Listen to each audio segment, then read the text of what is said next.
Hello दोस्तों, स्वागत है आपका मेरे YouTube चैनल नज़्मों किस्से में। अब तक हमने इस कहानी में पे पढ़ा कि कैसे रमानाथ की शादी की तैयारियां ज़ोर शोर से चल रही हैं। आज हम पढ़ेंगे इस कहानी का पार्ट 4।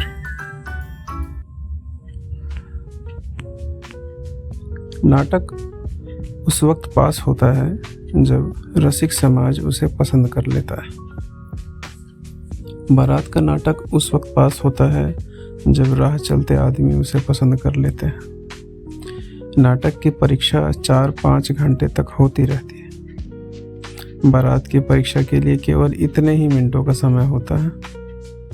सारी सजावट, सारी दौड़ धूप और तैयारी का निपटारा 5 मिनटों में हो जाता है। अगर सबके मुंह से वाह वाह निकल गया तो तमाशा पास, नहीं तो रुपया, मेहनत, फिक्र सब अकारत। दयानाथ का तमाशा पास हो गया। शहर में वह तीसरे दर्जे में आता, गांव में अव्वल दर्जे में आया। कोई बागों की धोंदो पोंपो सुनकर मस्त हो रहा था, कोई मोटर को आंखें गाड़ गाड़ कर देख रहा था। कुछ लोग फुलवारियों के तख्त देखकर लोट लोट हो जाते थे। आतिशबाजी ही मनोरंजन का केंद्र थी। हवाइयाँ जब सके से ऊपर जाती और आकाश में लाल, हरे, नीले, पीले कुमकुमे से बिखेर जाते, जब चरखियाँ छूटती और उनमें नाचते हुए मोर निकल आते, तो लोग मंत्रमुग्ध से हो जाते थे। वाह, क्या कारीगरी है! जालपा के लिए इन चीज़ों में लेश मात्र भी आकर्षण न था। हाँ, वह वर को एक आंख देखना चाहती थी, वह भी सबसे छिपाकर। पर उस भीड़ भाड़ में ऐसा अवसर कहाँ। द्वाराचार के समय उसकी सखियां उसे छत पर खींच ले गई और उसने रमानाथ को देखा। उसका सारा विराग, सारी उदासीनता, सारी मनोव्यथा मानो छूमंतर हो गई थी। मुंह पर हर्ष की लालिमा छा गई। अनुराग स्फूर्ति का भंडार है। द्वाराचार के बाद बारात जनवासे चली गई। भोजन की तैयारियां होने लगी। किसी ने पूरियां खाई, किसी ने उपलों पर खिचड़ी पकाई। देहात के तमाशा देखने वालों के मनोरंजन के लिए नाच गाना होने लगा। 10 बजे सहसा फिर बाजे बजने लगे।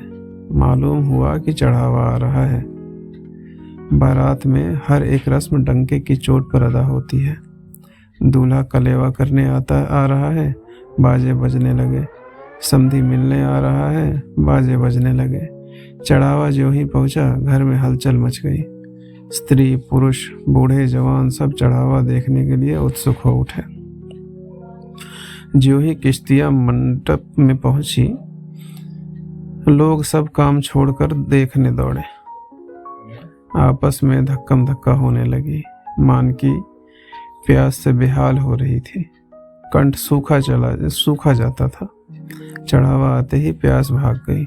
दीनदयाल मारे भूख प्यास के निर्जीव से पड़े थे। यह समाचार सुनते ही सचेत होकर दौड़े। मानकी एक एक चीज को निकाल कर देखने और दिखाने लगी। वहां सभी इस कला के विशेषज्ञ थे। मदोऊ ने गहने बनवाए थे, औरतों ने पहने थे। सभी आलोचना करने लगे। चूल्हे दंती कितनी सुंदर है, कोई 10 तोले की होगी। वाह, 11.5 तोले से रत्ती भर भी कम निकल जाए तो कुछ हार जाऊं। यह शेरदहा तो देखो, क्या हाथ की सफाई है। जी चाहता है कारीगर के हाथ चूम लें। यह भी 12 तोले से कम ना होगा। वाह, कभी देखा भी है 16 तोलों से कम निकल जाए तो मुंह न दिखाऊं। हाँ, माल उतना चोखा नहीं है। यह कंगन तो देखो, बिल्कुल पक्की जड़ाई है। कितना बारीक काम है कि आंख नहीं ठहरती। कैसा दमक रहा है। सच्चे नगीने हैं, झूठे नगीनों में अब ये आप कहाँ। चीज़ तो यह गुलूबंद है, कितने खूबसूरत फूल हैं और उनके बीच के हीरे कैसे चमक रहे हैं। किसी बंगाली सुनार ने बनाया होगा। क्या बंगालियों ने कारीगरी का ठेका ले लिया है? हमारे देश में एक से एक कारीगर भरे पड़े हैं। बंगाली सुनार बेचारे उनकी क्या बराबरी करेंगे। इसी तरह एक एक चीज की आलोचना होती रही। सहसा किसी ने कहा, चंद्रहार नहीं है क्या? मानकी ने रोनी सूरत बनाकर कहा, नहीं, चंद्रहार नहीं है। एक महिला बोली, अरे चंद्रहार नहीं आया? दीनदयाल ने गंभीर भाव से कहा, और सभी चीजें तो हैं, एक चंद्रहार ही तो नहीं है। उसी महिला ने मुंह बनाकर कहा, चंद्रहार की बात ही और है। मानकी ने चढ़ाव को सामने से हटाकर कहा, बेचारी के भाग में चंद्रहार लिखा ही नहीं है। इस गोलाकार जमघट के पीछे अंधेरे में आशा और आकांक्षा की मूर्ति सी जालपा भी खड़ी थी और सब गहनों के नाम कान में आते थे। चंद्रहार का नाम ना आता था और उसकी छाती धक धक कर रही थी। चंद्रहार नहीं है क्या? शायद सबके नीचे हो। इस तरह वो मन को समझाती रही। जब मालूम हो गया कि चंद्रहार नहीं है तो उसके कलेजे पर चोट सी लग गई। मालूम हुआ देह में रक्त की बूंद भी नहीं है, मानो उसे मूर्छा आ जाएगी। वह उन्माद की सी दशा में अपने कमरे में आई और फूट फूट कर रोने लगी।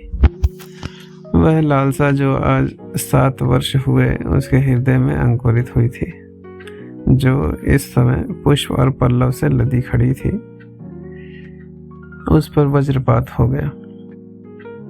वह हरा भरा लहलहाता हुआ पौधा जल गया, केवल उसकी राख रह गई। आज ही के दिन पर तो उसकी समस्त आशाएं अवलंबित थी।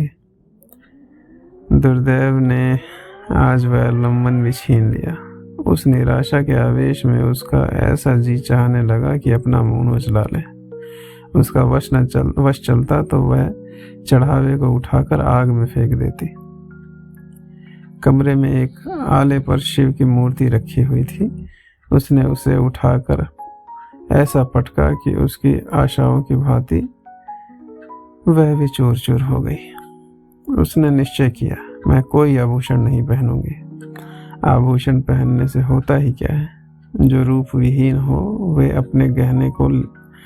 अपने को गहने से सजाए। मुझे तो ईश्वर ने यूं ही सुंदर बनाया है। मैं गहने ना पहन कर भी बुरी न लगूंगी।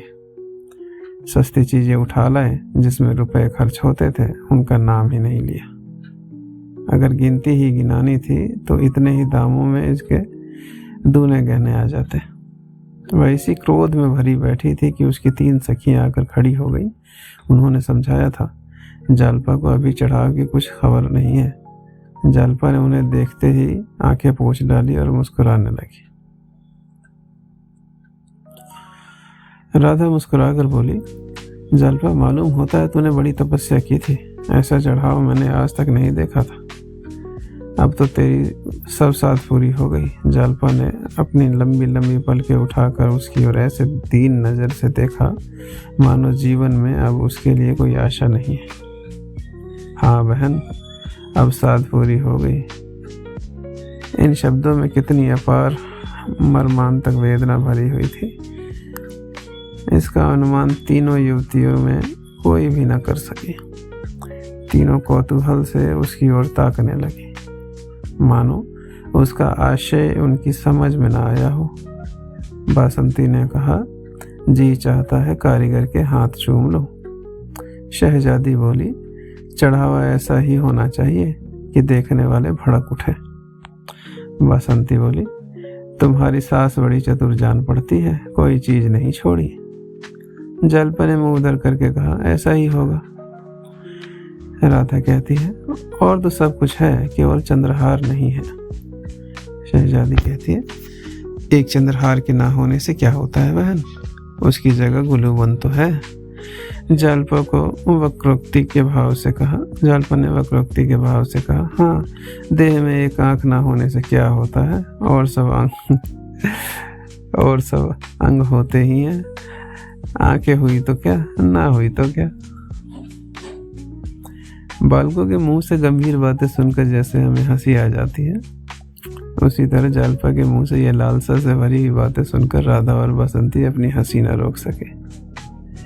हाँ शहजादी को हंसी न आई। यह आभूषण लालसा उसके लिए हंसने की बात नहीं, रोने की बात थी। कृत्रिम सहानुभूति दिखाते हुए बोली, सब न जाने कहाँ के जंगली हैं कि और सब चीजें लाए, चंद्रहार ना लाए, जो सब गहनों का राजा है। लाला अभी आते हैं तो पूछती हूँ कि तुमने ये कहाँ की रीति निकाली है, ऐसा अनर्थ भी कोई करता है क्या? राधा और बसंती दिल में कांप रही थी कि जालपा कहीं ताड़ ना जाए। उनका बस चलता तो शहजादी का मुंह बंद कर देती, बार बार उसे चुप रहने का इशारा कर रही थी, मगर जालपा को शहजादी का यह व्यंग संवेदना से परिपूर्ण जान पड़ा। सजल नेत्र होकर बोली, क्या करोगी पूछकर बहन, जो होना था सो हो गया। तुम पूछने को कहती हो, मैं रुला कर छोड़ूंगी। मेरे चढ़ाव पर कंगन नहीं आया था, उस वक्त मन ऐसा खतरा हुआ कि सारे गहनों पर लात मार दूं। जब तक कंगन न बन गए मैं नींद पर सोई नहीं। राधा कहती है, तो क्या तुम जानती हो जालपा का चंद्रहार ना बनेगा? शहजादी, बनेगा तब बनेगा, इस अवसर पर तो नहीं बना। 10-5 की चीज तो है नहीं कि जब चाह बनवा लिया। सैकड़ों का खर्च है, फिर कारीगर तो हमेशा अच्छे नहीं मिलते। जालपा का भग्न हृदय शहजादी की इन बातों से मानो जी उठा। वह रूंधे कंठ से बोली, अभी तो मैं भी सोचती हूँ बहन, यही तो मैं भी सोचती हूँ बहन, जब आज न मिला तो फिर क्या मिलेगा। राधा और बसंती मन ही मन शहजादी को कोस रही थी और थप्पड़ दिखा दिखा कर धमका रही थी, पर शहजादी को इस वक्त तमाशे का मजा आ रहा था। बोली, नहीं, यह बात नहीं है जल्दी, आग्रह करने से सब कुछ हो सकता है। सास ससुर को बार बार याद दिलाती रहना, बहनोई जी से 2-4 दिन रूठे रहने से भी बहुत कुछ काम निकल सकता है। बस यही समझ लो कि घर वाले चैन न लेने पाए, यह बात एकदम उसके ध्यान में रहे। उन्हें मालूम हो जाए कि बिना चंद्रहार बनवाए कुशल नहीं। तुम जरा भी ढीली पड़ी और काम बिगड़ा। राधा ने हंसी रोकते हुए कहा, इनसे न बने तो तुम्हें बुला ले। क्यों, अब उठोगी कि सारी रात उपदेश ही करती रहोगे? शहजादी, चलती हूँ, ऐसी क्या भागड़ पड़ी है कि? हाँ, खूब याद आई। क्यों जल्दी, तेरी अम्मा जी के पास बड़ा अच्छा चंद्रहार है, तुझे ना देंगी? जालपा ने एक लंबी सांस लेकर कहा, क्या कहूँ बहन, मुझे तो आशा नहीं है। शहजादी, एक बार कहकर देखो तो, अब उनके कौन पहनने ओढ़ने के दिन बैठे हैं। जालपा, मुझसे तो ना कहा जाएगा। शहजादी, मैं कह दूंगी। जालपा, नहीं, तुम्हारे हाथ जोड़ती हूँ, मैं जरा उनके मात्र स्नेह की परीक्षा लेना चाहती हूँ। बसंती ने शहजादी का हाथ पकड़कर कहा, अब उठेगी भी कि यहाँ सारी रात उपदेश देती रहेगी? शहजादी उठी, पर जालपा रास्ता रोककर खड़ी हो गई और बोली, नहीं, अभी बैठो बहन, तुम्हारे पैरों पड़ती हूँ। शहजादी, जब ये दोनों चुड़ैलें बैठने भी दे, मैं तो तुम्हें गुर सिखाती हूँ और यह दोनों मुझ पर झल्लाती हैं। सुन नहीं रही हो कि मैं भी विष की गांठ हूँ? बसंती, विष की गांठ तो तू है ही। शहजादी बोलती है, तुम भी तो ससुराल में साल भर बाद आई हो, कौन कौन सी नई चीजें बनवा लाई? बसंती, और तुमने 3 साल में क्या बनवा लिया? शहजादी, मेरी बात छोड़ो, मेरा खसम तो मेरी बात ही नहीं पूछता। राधा, प्रेम के सामने गहनों का कोई मूल्य नहीं। शहजादी, तो सूखा प्रेम तुम ही को गले। इतने में मानकी ने आकर कहा, तुम तीनों यहीं बैठी क्या कर रही हो? चलो, वहाँ लोग खाना खाने आ रहे हैं। तीनों युवतियां चली गईं। जालपा माता के गले में चंद्रहार की शोभा देखकर मन ही मन सोचने लगी, गहनों में इनका जी अभी तक नहीं भरा। तो ये खत्म होता है हमारा पार्ट 4। फिर मिलेंगे गबन पार्ट 5 के साथ बने रहिए हमारे चैनल नज़्म किस्से पर। Thank you.